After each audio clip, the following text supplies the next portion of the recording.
Tuan-tuan dan puan-puan yang dikasihi Allah lagi disayangi Nabi, kita ini semua pendakwah. Kadang-kadang dakwah kita bukan melalui kata-kata. Dan saya nak beritahu satu berita baik. Saya nak beritahu satu berita baik untuk semua.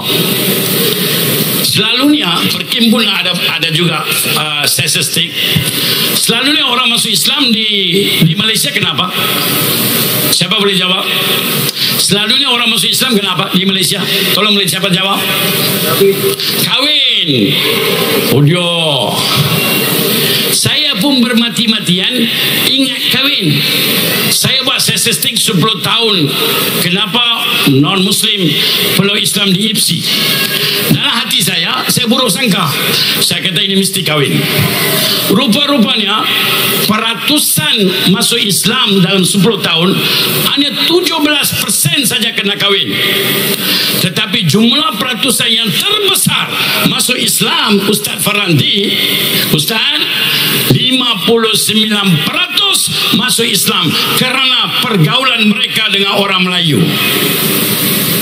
Orang Melayu tak kata come to Islam, orang Melayu tak kata ini Islam, tak.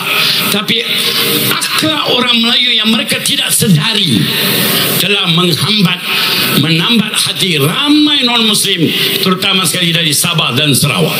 Percayalah. Walaupun kita tak pernah mendabik dada, oh saya melalui saya orang masuk Islam. Tidak. Tetapi statistik mengatakan 59% peluk Islam kerana pergaulan dengan orang Melayu dan hanya 17% kahwin.